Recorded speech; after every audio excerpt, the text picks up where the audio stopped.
নমস্কাৰ বন্ধুসকল, welcome to my YouTube channel Deepak Jablat. আজি পুনৰ আপোনালোকৰ নতুনকৈ বহুত চাকৰি লৈ আনিছোঁ, মানে প্ৰায় 37ৰ পৰা 38মান চাকৰি হ'ব। এই চাকৰিখিনিৰ কাৰণে অৰ্হতাসমূহ কিমান হয়, লগতে কেনেদৰে আবেদন কৰিব পাৰিব, লগতে কি কৰিব লাগিব, সকলোখিনি কথা এই ভিডিঅ'ৰ যোগে আলোচনা কৰা হ'ব। যদি ভিডিঅ'টো ভাল পায়, ভিডিঅ' লাইক কৰিব, লগতে চেনেলটো ছাবস্ক্ৰাইব কৰি দিব। এনেকুৱা ধৰণৰ ভিডিঅ'সমূহ প্ৰতিদিনে পাই থাকিব আৰু আপোনালোকৰ ভেকেঞ্চিখিনি কি হয়, কেনেদৰে আবেদন কৰিব পাৰিব, মই সেই কথা আপোনালোকক জনাই দিম। আৰু আপোনালোকৰ ভিডিঅ'টো বন্ধু-বান্ধৱীক শ্বেয়াৰ কৰি দিব পাৰে, যেতিয়া আপোনালোকৰ সকলো বন্ধু-বান্ধৱীয়ে জবৰ আপডেটসমূহ পাই থাকিব। মই আপোনালোকক ভেকেঞ্চিখনৰ কথা ডিটেইলছত কৈ দিছোঁ, আপোনালোকে ভিডিঅ'টো চাই থাকক।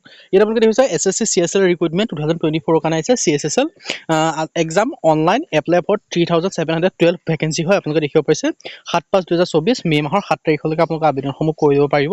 ইয়াত আপোনালোকে দেখিব পাইছে staff selection commission SSC under ভেকেঞ্চিখিনি আহিছে 3712টা গ্ৰুপ চি ভেকেঞ্চি হয়। লোৱাৰ ডিভিজন ক্লাৰ্কৰ কাৰণে ভেকেঞ্চি আছে, junior secretary assistant, data entry operator আৰু grade 3 and entry operator DEO কাৰণে ভেকেঞ্চি আহিছে। আপোনালোকে দেখিব পাইছে ভেকেঞ্চিখিনি ডিটেইলছ। আৰু ইয়াৰ পিছত name of the examination combine higher secondary level examination 2024, মানে আপোনালোকে হায়াৰ ছেকেণ্ডেৰী পাছ কৰিলে আপোনালোকৰ এই এক্সামসমূহ দিব পাৰিব। আৰু নেম অফ দ্য পোষ্টখিনি আকৌ কৰিছোঁ, lower division clerk LDC, junior secretary assistant আৰু ডাটা এণ্ট্ৰি অপাৰেটৰ DEO আৰু ডাটা এণ্ট্ৰি অপাৰেটৰ গ্ৰেড 1।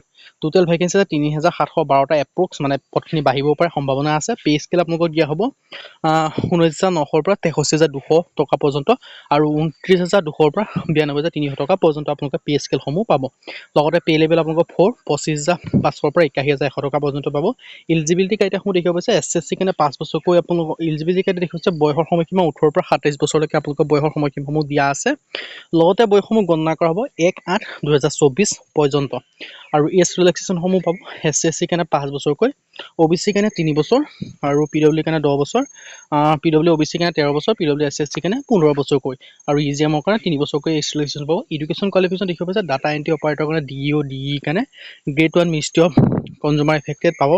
আৰু ইয়াৰ পৰা দেখিব পাইছে এপ্লিকেশ্যন ফিজ আপোনালোকে দেখিব পাইছে SC ST PW EGM ওমেনৰ কাৰণে নিয়েল, UR OBC কাৰণে 100 ৰুপিজকৈ আপোনালোকৰ পে'মেণ্টসমূহ পাব।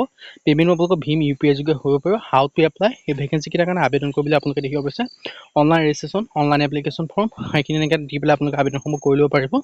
Start date of submission online application 8 এপ্ৰিলৰ পৰ্যন্ত পৰা আৰম্ভ হ'ব। Last date of submission of online application 7 May' 2024 পৰ্যন্ত।